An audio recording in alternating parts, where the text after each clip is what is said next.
Welcome back. Let's talk about Gates, Kissinger, Soros, Gorbachov, the evil empire, the evil network of these people. Henry Kissinger is back. 96 years old, and he just got an op-ed piece in the Wall Street Journal because, you know, the Wall Street Journal loves his globalism.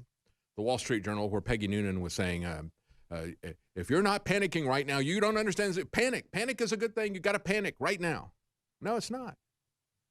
Even if this were as serious as you say it is, and your fudged numbers are collapsing as we speak on a daily basis, your predictions are, you know, this is happening much, much more quickly than the fraud of climate change. Climate change fraud, you know, like, look, we have these projections, not about weather, because, you know, they can't predict weather 5 hours in advance. I constantly have this discussion with my wife. You know, she puts a lot more stock in the weather predictions than I do. And I said, they can't predict the weather. They don't know what they're doing. I went to the American Meteorological Society a few years ago. They had their national meeting here in Austin. And I saw all these scientists who were diligently working to try to come up with weather prediction models and unfortunately failing for the most part. I mean, why do you have literally hundreds of papers and speeches and displays on the floor talking about their individual models and how they're trying to predict the weather? And when you sat in on some of their speeches, and I did, I sat there and I listened to them make their presentation, several cases. And, you know, these guys are doing real science. They come up with a model, and then they test whether or not that model was correct. And they're able to do that within a day or so, you know, because they're trying to make weather predictions on a matter of days. And so then every single one of them is failing, and they're sharing the information with each other as to how they can get these models to be more accurate. And when you come away from the American Meteorological Society's meeting and you realize that they can't predict the weather as hard as they're trying and using real science that accurately, then these projections that go out for decades, as they do with the so-called climate science, and the climate so-called science, let's put it that way, they're putting these projections out there, folks, and they're just trading on their credentials. They're arguing from authority. They're not arguing from data. They're not arguing about the correctness of their models. They haven't tested their models because the models take decades to look at. But we've now had decades. And we've seen these people go from global cooling to global warming to just to climate change and so forth. We've seen their models about melting ice caps and so forth all fail. And so, you know, we've had situations where Al Gore 20 years ago was telling us, oh, by, 5 years ago, all of the polar ice caps are going to be melted and so forth. So that narrative has failed. And now we've got this, but that was moving very slowly. Now, all of those same things and those same kind of restructuring of our society under an authoritarian, centrally planned government that is pushing out forced austerity. You can't live like this. You can't live in a house like that. You can't have a car like that. You can't eat meat like that. You're going to destroy the planet. You can't even breathe, right? You can't excel. That's carbon dioxide. That's evil. All of these pronouncements, they're now being ushered in by coronavirus orders because we're all going to die. And this all came on us very, very quickly. And it's all the same stuff we saw, you know, an exponential curve that we've got to all tremble in fear before. And the problem for them is that, again, this all eventually gets shown to be garbage, a fantasy, bad models, bad data, bad conclusions. And so they've got to start rolling out the big guns to try to pull this thing in. And so, you know, Wall Street Journal is having Peggy Noonan tell everybody to continue to panic. You got to panic. If you're not panicking, you're not doing this right. You got Henry Kissinger writing an op-ed piece that he entitles "The Coronavirus Pandemic Will Forever Alter the World Order." And in this, he tells everybody that we have to protect the liberal world order. And not even the U.S., he says, can in a purely national effort overcome the virus. And so it has to be an international effort, right?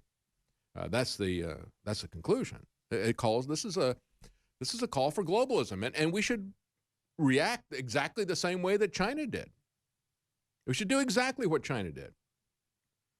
He writes, when the COVID-19 panic is over, many country institutions will be perceived as having failed, right? And it's going to be a post-coronavirus order, as he calls it. He says, no country, not even the U.S., can, with a purely national effort, overcome dividers. Addressing the necessities of the moment must ultimately be coupled with global collaborative vision and a program. And so he talks about setting up a Marshall Plan. Now, they spell it like, remember the Marshall Plan at the end of World War II? General George Marshall, Lend-Lease, well, not Lend-Lease, that was the beginning of the war, but basically giving them money to rebuild their society, the Marshall Plan. That's spelled Marshall. That was his name. But no, I think really what Henry Kissinger meant to write was Martial, that kind of martial law plan. Kissinger says, in the past, of course, he said, power is the ultimate aphrodisiac. Just like Mao said, power comes out of the barrel of a gun, and these guys love power. He has 3 proposals in his op-ed piece.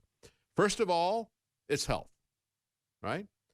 America must shore up the global resilience to infectious disease. How? Well, we've got to have technologies for infection control and vaccines across large populations. This all comes down to vaccines. These all, the common, the end game solution for all these people is that you got to take away all of your freedom. You got to take away your economic freedom as well as your civil liberties. They have to track you for your own good. And they have to set up world government because no other way can you handle any of this stuff. And you have to have vaccines. That's where these people always go. Bill Gates, of course, is talking about how he's going to spend billions. He's got a lot of different plans for vaccines. As a matter of fact, they're starting the first trials of one of these vaccines today. Remember, when we had swine flu, Fauci rushed that through in just 4 months. A lot of people were injured by that. And all these lies that they were saying, well, it's going to take us at least 18 months to do this. Well, it would take them 18 months to do it if they weren't to ignore all their own guidelines. And even the 18 months of testing is not sufficient. So, you take a look then at his partner, Bill Gates. He called the free market, quote unquote, inept, when it comes to solving climate change. As New American points out, he was even inducted, Bill Gates, inducted into the Communist China's elite Chinese Academy of Engineering, and a big proponent of population control. Again, the globalists have always promoted population control, and that's why the Chinese dictators did that for them. They made China, Kissinger and these globalists, they opened up China.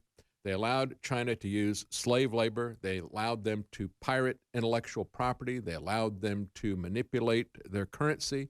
They allowed them to put up asymmetric trade rates so that their trade tariffs were 10 times what ours were for products coming from them to us on a given product. And in exchange, China decided they would roll through these types of restrictions that the globalists wanted, like the one-child policy. And they did that for a very long time. They now have a surplus, a big surplus of males because it resulted in gendercide. And that's a real problem for them. They need to have a war. They really do. If they don't have a war, that's going to be a very dangerous, untenable position for them.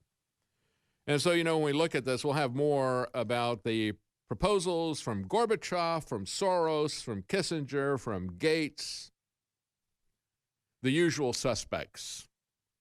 And, of course, Soze Nitz, he doesn't exist. What's that guy's name? Soze. Yeah, complete surveillance, the eye in the sky, watching every move that you do, and using that to essentially read your mind. That is what's called geospatial intelligence.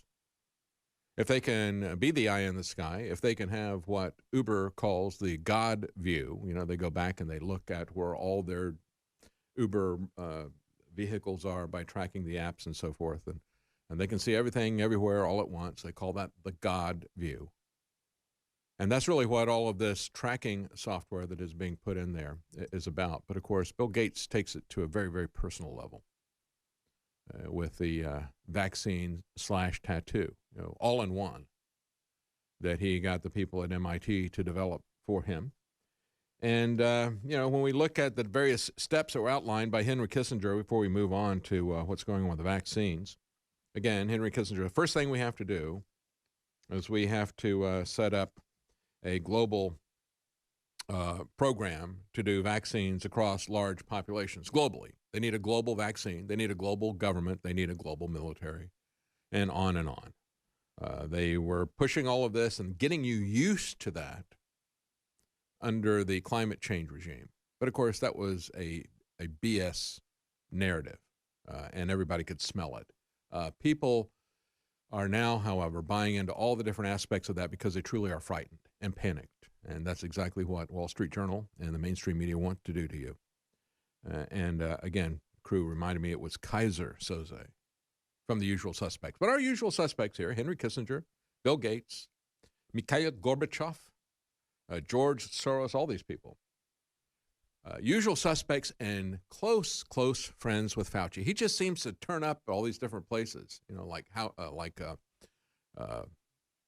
Gump, Forrest Gump, Fauci is kind of the Forrest Gump of this crowd. These pictures are turning up with him all over the place. Funny how that works.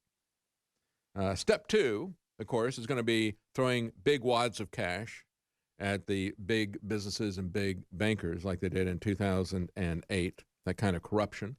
And then the third step is to make sure, as Kissinger said, that we don't allow nationalism to thrive in this. We don't start enforcing borders. Because in Europe, the EU say, no, we're going to lock down the individual countries, but we're going to keep the borders completely open to immigrants, right?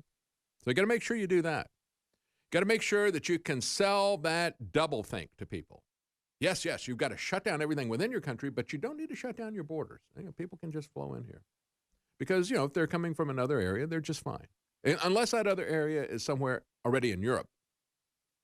So Kissinger wants to make sure we don't let the coronavirus push us toward nationalism rather than internationalism, and that's his third proposal.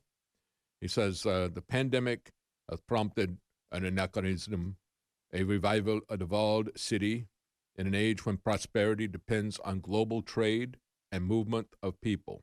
Well, no, we actually don't depend on that, Kissinger. You depend on that, and we're going to cut that off for you and your pals. We really are. We're going to do it one way or the other. If President Trump is not with us, we're still going to do it. We can do it, and we can do a grassroots movement. And it's about time people wake up and stop looking for some savior in government. Decoding the mainstream propaganda. It's the David Knight Show.